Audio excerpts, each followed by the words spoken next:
When the guns fell silent in November 2022, it signaled the end of the deadliest conflict the 21st century had ever seen. Running for almost exactly 2 years, the Tigray War pitched the state militia of Ethiopia's Tigray region against the forces of the federal government in Addis Ababa and its backers in both Amhara state and neighboring Eritrea. At its height, it's estimated that more than 1 million men were fighting along the front lines. But it was the death toll that really made the conflict notable. Thanks to a government blockade that aimed to starve the renegade province into submission, it's believed today that somewhere between 600 and 800,000 died. That's more fatalities than seen during the Syrian civil war or the conflict in Ukraine. A death toll that, even at its lower end, would still be more than 12 times higher than that seen in Gaza. Of course, there's always some debate around superlatives, and academics argue about whether the Tigray War was the century's deadliest one.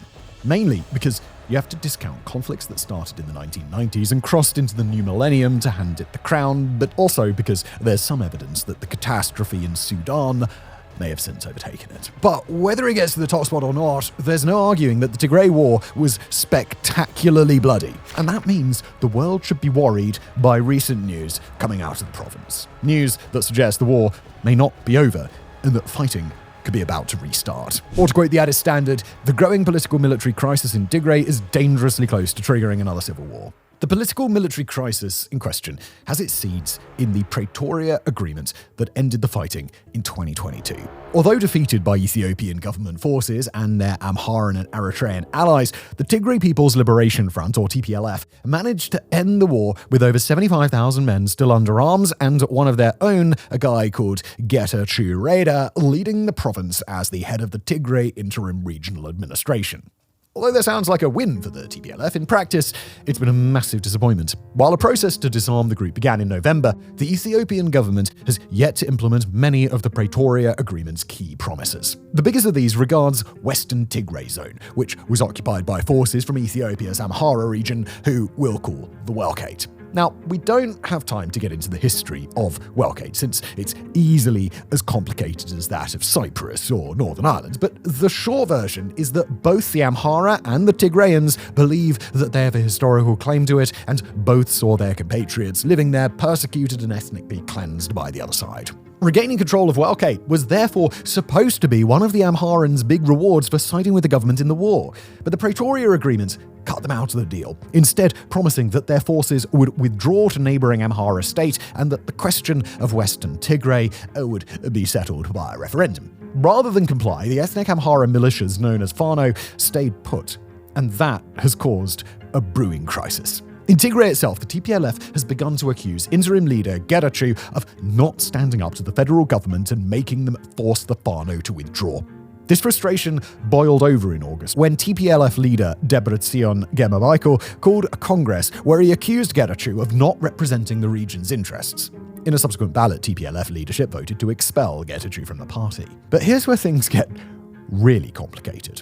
As a registered political party, the TPLF should not have been able to hold this congress without approval from Ethiopia's National Election Board. Since they didn't bother getting it, Getachew refused to recognize his expulsion.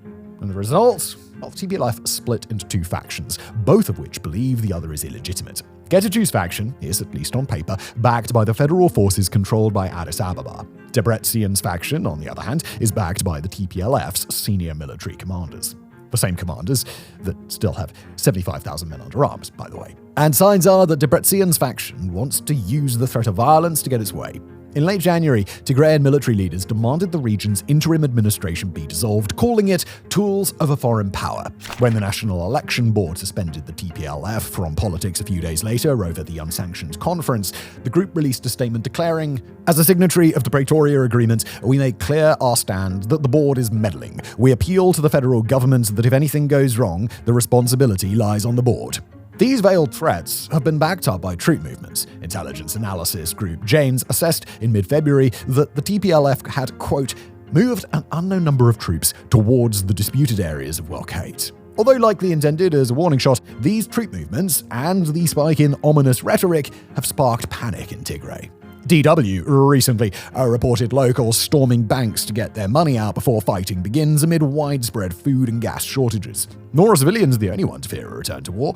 To quote Janes again, Janes assesses that an increased risk of violence between the TPLF's two factions in Tigray region is very likely in the short term, as well as fighting with neighboring Amharan forces. Increased violence would likely prompt intervention from the federal government of Ethiopia. Now, to be clear, the escalation isn't all one-sided. Ethiopian Prime Minister Abiy Ahmed made a speech about the situation in early February, which the TPLF claimed echoed his rhetoric in the weeks leading up to the Tigray War. And Abiy Ahmed has formed with warmongering. Since winning the Nobel Peace Prize in 2019, he's launched wars in Tigray and Amhara regions, as well as threatening war with both Somalia and Eritrea.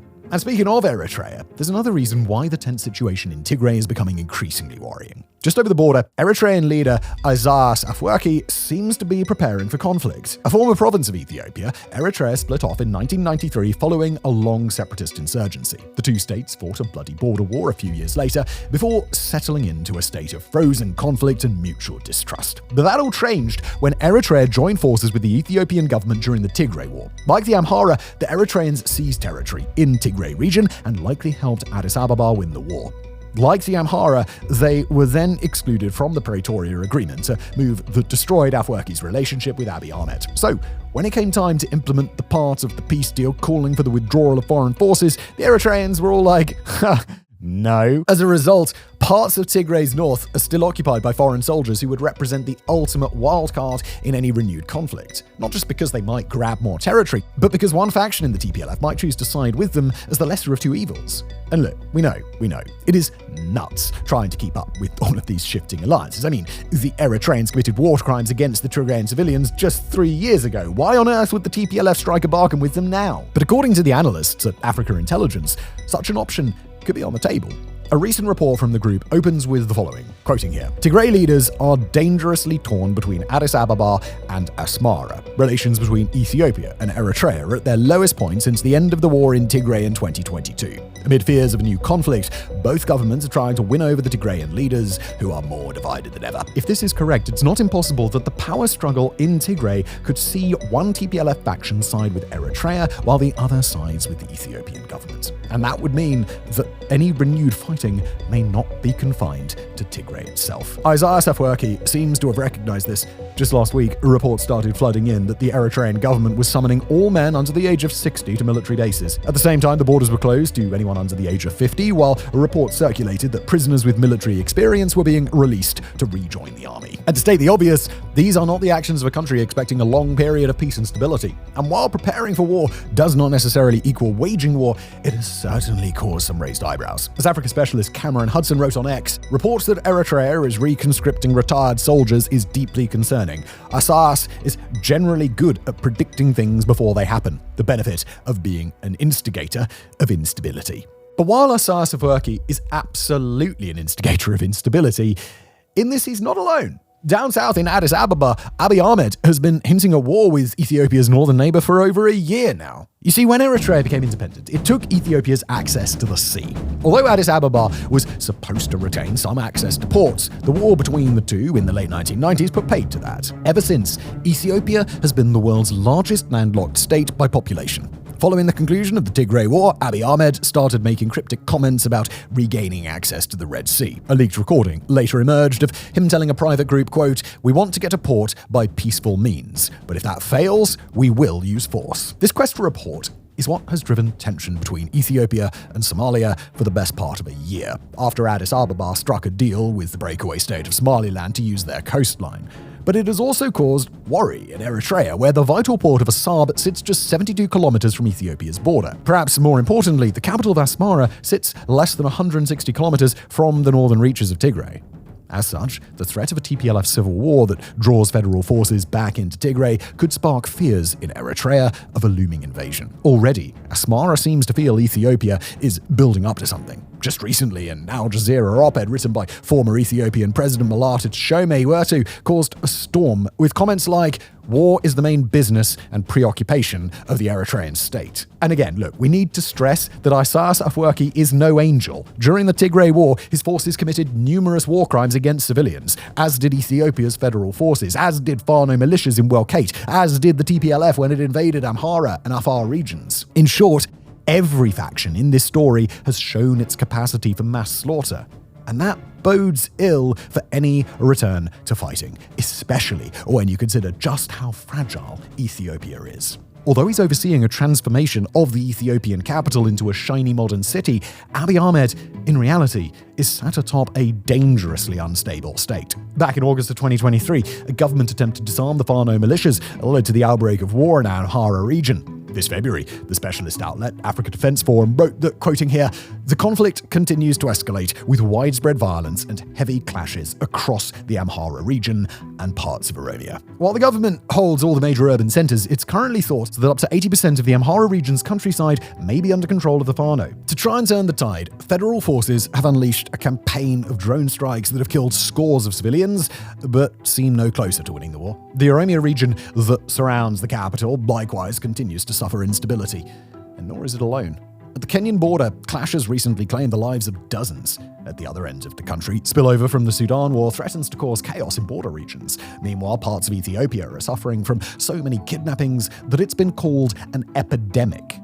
At the time of writing, there's no indication that all these wars, clashes, and insurgencies could spread. But were Tigray to collapse into civil war, and were federal forces to get involved in a conflict as bloody as the last one, well, it doesn't take a genius to see how that could have brutal knock-on effects for a state as fragile as Ethiopia. At the end of all that, then, we need to stress that renewed conflict is not guaranteed. Even if it does erupt, it could be confined to clashes between the TPLF factions. On the other hand, it's also clear that things are more precarious in Tigray than they've been at any time since the guns fell silent in late 2022. The last time war broke out here, it led to one of the deadliest conflicts seen this century. We can only pray that the current tensions don't lead to a wholly unwanted sequel. Next up, we turn to the Kremlin, where a shifting geopolitical strategy is laid bare by a pair of international deals that have slipped under the radar. Once in Africa, once in Asia, handshake deals between Moscow and its international partners are clearing the way for deepened cooperation at a time when Russia's place on the world stage is evolving rapidly. The first of these two deals was struck with Sudan, where, according to the foreign minister of Sudan's internationally recognized military government, Russia has secured a final deal to establish a naval base on the Red Sea coast. During a press conference held jointly with Russia's foreign minister Sergei Lavrov on February the 12th, Sudanese foreign minister Ali Yusuf explained that, quote, Sudan and Russia have reached an understanding on the agreement regarding the Russian naval base. The matter is very simple. We have agreed on everything. Lavrov, standing next to Yusuf when he made the statement, declined to comment further on the matter, but his lack of any contradictions toward his counterpart spoke volumes all by itself. Details on the deal are not yet forthcoming, and it's not apparent that a final memorandum has been signed by both sides. But if we take Yusuf at his word, that's all paperwork anyhow. With any remaining barriers now dealt with via closed-door negotiations, a final agreement should be forthcoming before too long. For Russia to gain access to a port on the Red Sea would be a major achievement for Moscow on multiple levels at once.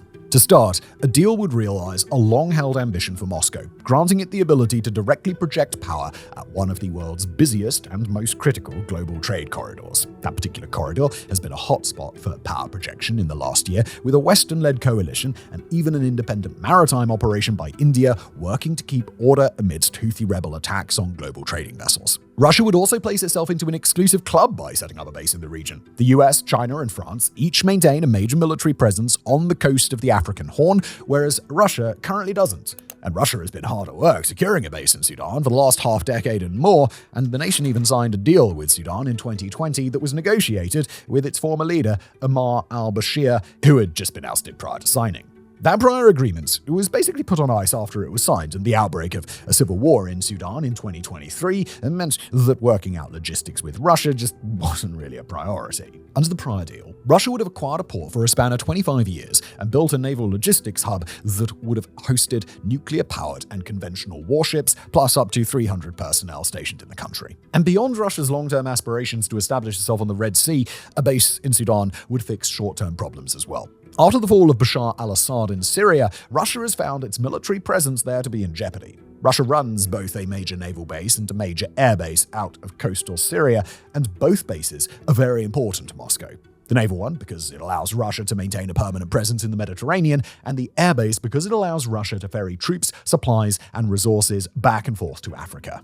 Russia's ongoing operations in Africa are of paramount importance to Moscow, relying on the supply of ex-Wagner Group forces to bolster friendly regimes, and those regimes express their thanks through shipments of resources and cold hard cash that Russia relies on. Lose access to its waypoint in Syria, and much of Africa would be inaccessible via Russian tactical airlifted jets. That's not an abstract problem either. Syrian media reported that Russia's 49-year lease on its naval base in the port city of Tartus has already been cancelled. Russia is trying to compensate as best it can, positioning assets in eastern Libya under the protection of warlord Khalifa Haftar. Recent satellite imagery shows that Russia is expanding an airbase in Libya called Martin al-Sarraj, not far from the border with Chad and Sudan, that should provide stopgap measures as an interim asset. But to build a long-term presence in Sudan, that would fix a lot of Russia's problems more effectively while maintaining a bridgehead to places like Mali or the Central African Republic. At the same time, what Russia loses in being deprived of naval power in the Mediterranean, it gets back and arguably improves upon by stationing forces directly on the Red Sea. Sudan benefits greatly from a port deal as well. The Sudanese armed forces, in control of their half of the country during its ongoing civil war, appear to have gained an upper hand, but their war with the paramilitary rapid support forces is far from over. Even when it concludes, Sudan will be in a different place, relying on alliances of convenience with the country's peace movement and dealing with its blood-stained international reputation. Direct support from Russia would go a long way toward bolstering Sudan's ruling regime as it works to take back control. Not only that, but Sudan would likely be willing to allow Russia to expand the terms of its prior deal, perhaps building a joint naval and airbase rather than just a naval installation, and allowing enough troops to deploy that Russia can treat its base as a permanent hub for African operations. In exchange, the Sudanese armed forces can ask for greater support, both diplomatically and perhaps militarily, while giving Russia reason to end its parallel outreach to the rapid support forces on the other side of the civil war. Notably, the Sudanese armed forces are also working to increase cooperation with Iran, potentially offering a naval base to that Russian ally as well. Beyond Sudan, Russian deal-making has apparently gone quite well during the month of February, judging by news that was made public on February the 23rd. On that day, Russia's Ministry of Economic Development announced that the nation had inked a memorandum with Myanmar that would allow Russia to construct both a port and an oil refinery in the country. Said the Russian ministry that announced the deal, quoting its leader Maxim Reshetnikov, "We are talking about projects to build a port, a coal-fired thermal power plant, and an oil refinery." These are initiatives run jointly alongside Russian companies. These projects will be built in the Dawei Special Economic Zone, a 196 square kilometer area on the Myanmar coast and in the Andaman Sea that is, according to Reuters, quote, planned to house high-tech industrial zones and transport hubs, information technology zones, and export processing zones. In this case, it's less clear that there's an immediate military value for Russia in agreeing to this deal. It's not clear that a Russian-built port at Dawei would have any naval implications, either as a dedicated military port or as a dual-use installation, and the construction of an oil refinery isn't anything unusual for Russia either. What's really worthy of discussion in this case is the fact that Russia decided to ink a deal with Myanmar's military regime, the Tatmadaw, at a pivotal and difficult time. As long-time viewers of this channel are well aware, Myanmar has been in a state of civil war, well, always, but especially in the last few years. Right now, Myanmar's ruling junta lacks the means to exercise its influence across much of the country, where it's been kicked out by a wide range of ethnic and pro-democracy rebel groups. Those groups now hold several large cities, the entire border with Bangladesh, most of the border with both India and China, and even a good deal of territory around away. There, two ethnic militias, the Mon National Liberation Army and the Karen National Liberation Army, each have the capacity to act against government interests. Right now, the Tatmadaw is only really safe in its three stronghold cities of Mandalay, Yangon, and Naypyidaw, and even Mandalay has come under threat recently, while isolated junta bases across the country have little ability to take any offensive action at all. For Russia to be signing such a major deal with Myanmar in a moment when the Tatmadaw is quite obviously in dire straits is telling in a few ways at once. First, it confirms yet again that Russia values its place as the Myanmar regime's closest and most supportive ally, a distinction it's held since the military took control in 2021. China exerts a stronger influence than Russia there, but it's Russia that has been a much more understanding and less conditional ally to the regime. Second, the fact that Russia is willing to invest real physical and financial resources into Myanmar right now, taking advantage of opportunities in areas under Tatmadaw control, would suggest that Russia believes that the Tatmadaw can survive this difficult moment. That, of course, can work in two ways. Russia could see the Tatmadaw as the war's eventual winner and move to take advantage, or it could be working to funnel additional resources to the Tatmadaw to make it the war's eventual winner. But either way, Russia clearly doesn't consider the Tatmadaw a lost cause. Indeed, it's worth noting that the civil war in Myanmar has been stuck in a tense and quite active stalemate for months now, with neither the junta nor the rebels really able to muster enough strength to deal each other a decisive blow.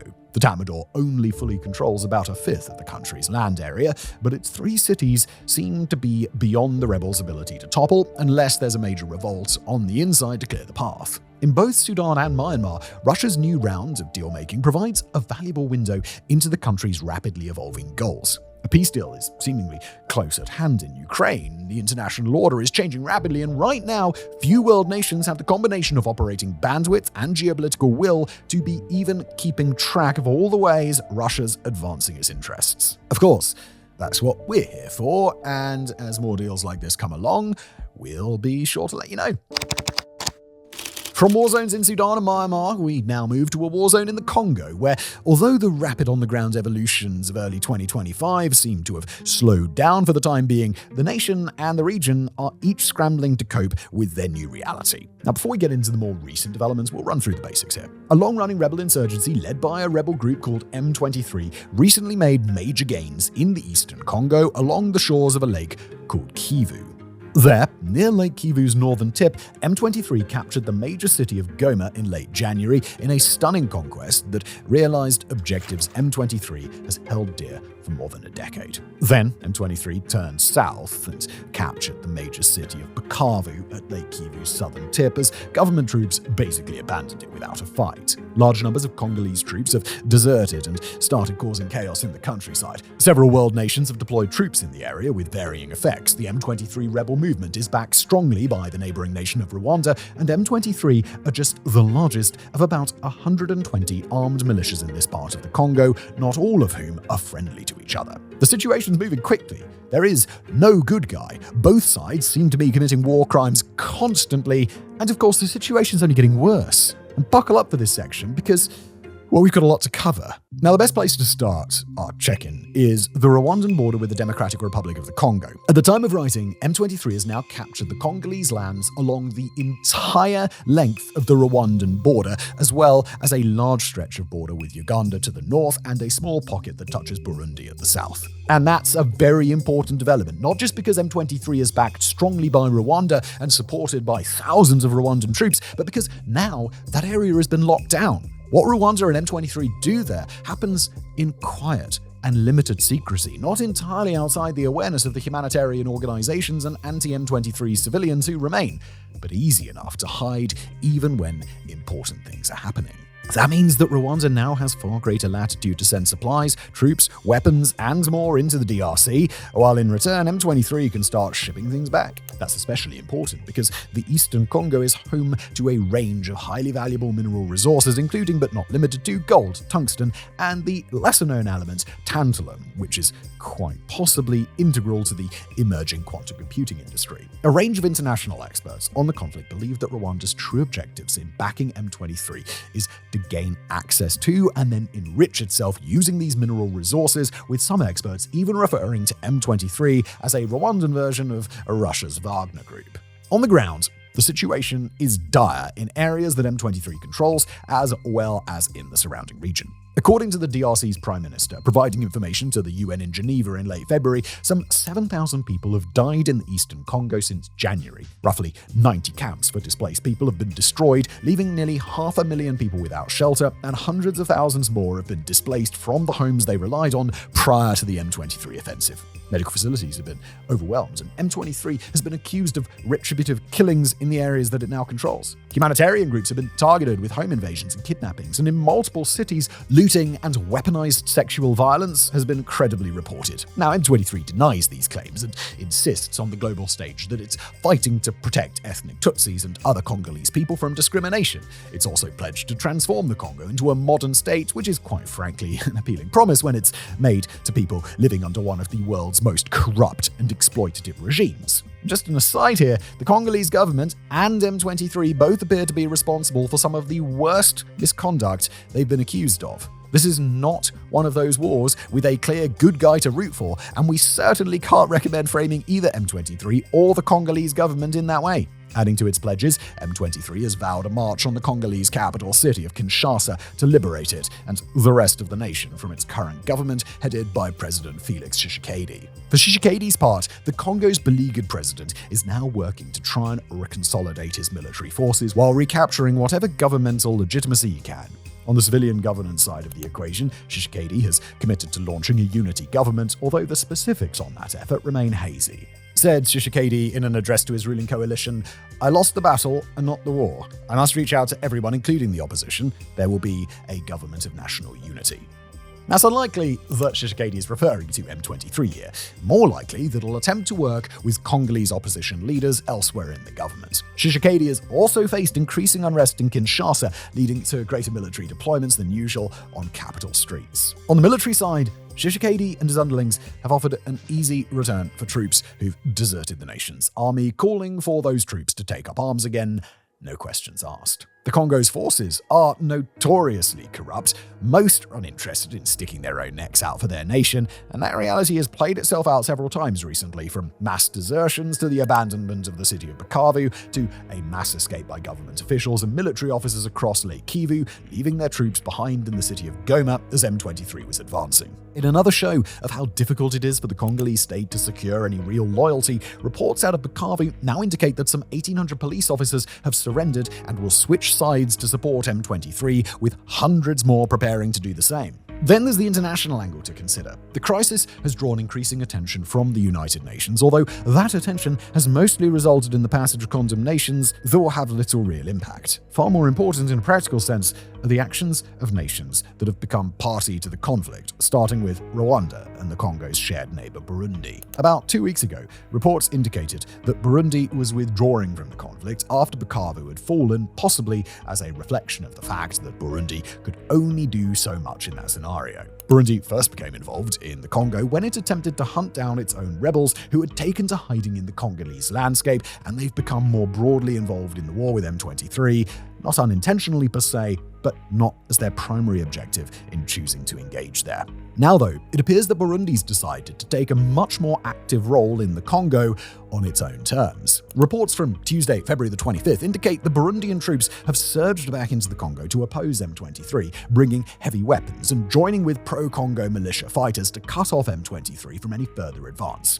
Right now, M23 is on the warpath, and it's headed toward the strategic city of Uvira, estimated population over 700,000. Take Uvira, and M23 will have cut off the Congo's entire land border with Burundi, making it all the more important for Burundi to hold M23 back rather than just sitting on the sidelines. Burundi will have to take up defensive positions along the N5 highway running north to south, where its troops may face off against large numbers of uniformed Rwandans. Some 4,000 Rwandan troops are estimated to be supporting M23. Elsewhere, Uganda might decide to throw a bit more chaos into the mix, with the leader of the Ugandan military and heir apparent to lead the country, General Muhoozi Kainerugaba, sending troops into the Congolese city of Bunia in mid-February. Bunia isn't M23 country, it's Kodako country, where a horrifyingly violent rebel group bearing that name exerts major influence. Kodako recently committed a large-scale attack in which dozens of civilian villagers were killed.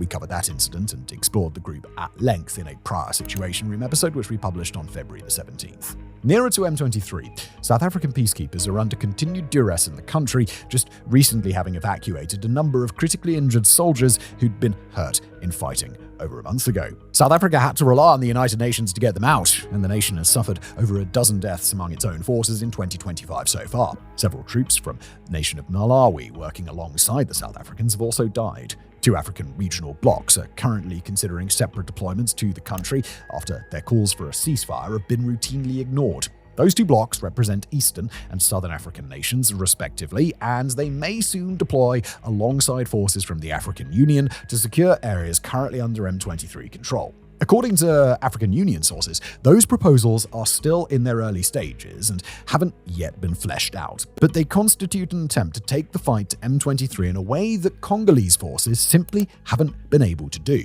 Finally, ex-leaders from Kenya, Ethiopia, and Nigeria have been appointed as facilitators of a peace process also organized by African nations, while a prosecutor from the International Criminal Court has arrived to Kinshasa to attempt to address the situation. In short, it's absolute chaos. M23 and Rwanda have made major gains and seem poised to make more. The DRC is begging its reservists to come back and advertising a unity government they've got no plan to form. People are dying, displaced, and coming under attack from rogue soldiers, deserters, and armed militias seeking to exploit the chaos. Rather than a unified, competently organized international response, individual nations, regional blocs, and global institutions are each trying to address the conflict in their own way, leading to a patchwork of initiatives that each have little chance of success. That's an environment where, unfortunately, groups that are willing to be more brutal, act more decisively, and pay less attention to the people caught up in their path tend to get more done. And right now, that's M23. And finally, we turn to the West Bank, where on Sunday, February the 23rd, the nation of Israel crossed one of the few lines that it hadn't crossed already.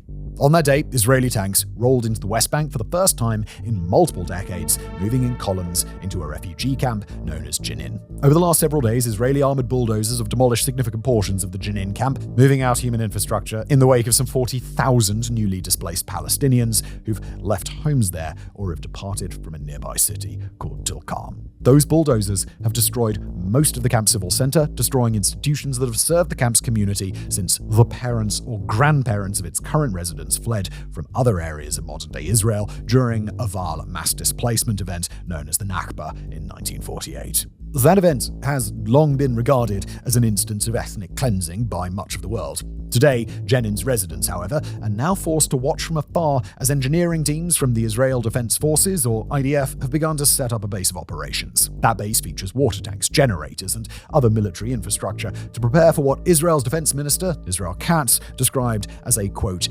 prolonged stay. The promise of a long occupation by Israeli troops, forecast by Katz to span at least a year, is made all the worse for the former residents of Jenin by Katz's admission that the refugee camp's former residents will not be allowed to return. To quote, "We will not allow the return of residents, and we will not allow terrorism to return and grow." Those residents are joined in their newfound displacement by other Palestinians hailing from other nearby refugee camps that are also in the process of being cleared out. In their place, Israel has begun to introduce multiple brigades of IDF soldiers, attack helicopters, and again, the aforementioned main battle tanks that haven't been seen in the West Bank for a generation. Over the last several weeks, Israel has used those troops to begin forcibly clearing out parts of Jenin and other nearby zones, while drones and manned aircraft have launched targeted airstrikes. According to Israel, the operation is intended to address a terrorist threat that's taken root in this portion of the West Bank. Israel's Foreign Minister Gideon Sa'ar explained on Monday, February the 23rd that, quoting him here, "It's military operations taking place there against terrorists and no other objectives but that." And let's be clear, Jenin is a known hotbed of anti-Israeli insurgent activity, run in part by the aptly named Jenin Brigade, which was formed there in 2021 and has been based there ever since, and in part by a range of other militant groups that have taken advantage of the protection and civilian cover that the camp provides. Hamas openly acknowledges a coalition of militant groups working in and around Jenin, which it describes as a resistance group, and low-grade violence has been ongoing there for quite a while now. Israel has engaged in recent raids in the area, including one in September, where at least 39 people were killed, 9 of whom were later identified by Hamas and the Palestinian Islamic Jihad as militants. More recently, terror attacks in Israel are believed to have come from the West Bank, including blasts on 3 empty buses on the 20th of February. The IDF has insisted that during its ongoing operations in the West Bank, it's been careful to mitigate harm to innocent bystanders and has opened investigations into instances where bystanders were harmed. Furthermore, it's worth noting that Israel's only moved its troops into the area after local Palestinian leaders tried and failed to rein in the threat that Israel had called out. But to explain the very real militant presence in Jenin and the surrounding area is only to tell half the story of what's happening now. Despite Israel's stated interest in addressing the local terror threat, the IDF's move into Jenin has prompted rising condemnations and global concern as Palestinian and international leaders raise alarms that Israel's conduct bears an uncanny resemblance to its operations in Gaza. The spokesperson for the municipality of Benin, Bashir Mahatan, explained it thusly: Jenin is a repeat of what happens in Jabalia. Jabalia is a city in northern Gaza that was, until the start of the Israel-Hamas war, host to a major refugee camp. But after the war began, Jabalia is one of the first places where IDF troops went. 3 phases of fighting, some lasting multiple months, would see Jabalia nearly completely destroyed. Hamas tunnels under the refugee camp were also destroyed, according to the IDF, and bodies of 7 Israeli hostages were recovered. For Gaza, the operations in Jabalia were a mere taste of what was coming. But that sort of thing doesn't happen in the West Bank, where Israeli settlers have maintained a tense, often violent, but survivable equilibrium for decades now. As such, Palestinian leaders have raised alarms that this new occupation by Israeli forces represents a major change in Israel's approach to the West Bank, especially because it appears tailored to permanently displace refugees and ensure that they can't return. With Israeli troops now moving into other parts of the West Bank as well, it's an open question how far Netanyahu and his allies will be willing to go, and that dynamic puts Palestinians in an incredibly difficult spot. Push back meaningfully against this new Israeli presence, and they risk being labeled part of the militant groups Israel is working to dismantle, being cleared out of more areas, and drawing even more intense crackdowns, possibly leading to greater violence, and thus proving Israel's point for it on the international stage. But fail to push back hard enough? And why wouldn't the IDF simply repeat this process in more places against more refugee camps and more cities? And it's here that we can understand the causal chain between what Israel is doing and what Palestinian and international leaders are warning may be imminent: annexation of the West Bank. That's a prospect the Palestinians have avoided thus far, despite the clamor of Israeli hardliners to push into the territory and take it over. But the influences that have kept Israel from taking that step seem as if they're disappearing. Israel's most critical ally, the United States, is now led by a president who's just advocated transforming Gaza into, quoting here, the Riviera of the Middle East, by removing the entire Gazan population and ensuring that they cannot return. For both Palestinians looking to keep the West Bank as it is now, and Israelis with an eye toward the prospect of annexation, the writing's on the wall. The US, or at least the administration in Washington, will not advocate against the mass displacement of Palestinians or the takeover of their territory, and may actually argue for it. Speaking of Trump, America's president is expected to explain his stance on the West Bank within a few weeks, and judging by the abundance of fervently pro-Israel voices around him, including many in favor of annexation, it appears clear to all in Israel and the West Bank what his stance will be. If indeed the nation of Israel now believes that it's entered a permissive geopolitical environment, then its decision to push multiple infantry brigades and tank columns into Jenin may just be the start. After all, if the US isn't going to oppose Netanyahu, who will? Saudi Arabia and the UAE have a vested interest in working with the US and could extract major economic benefits from Gaza and the West Bank while partnering with Israel, something that the country's leaders clearly want to do despite pushback from their own people. Europe can issue all the condemnations it wants, but condemnation without action is simply empty, and at a moment when Europe is doing everything it can to preserve its own NATO relationship with the United States, it can't afford to be picking fights over the West Bank. What happens next may indicate to the entire world whether the West Bank will survive more than a few more months. If Israel sits on Jenin, clears out some militant groups, and just camps out on the rubble it created for a while, then perhaps annexation isn't imminent. But the alternative is that Israel looks to treat Jenin like it did Gaza, or broaden its operations across the West Bank, and it faces no real penalty at all. In that world, the West Bank's days are almost certainly numbered, and what comes after the annexation, no one can say for sure. Thank you for watching.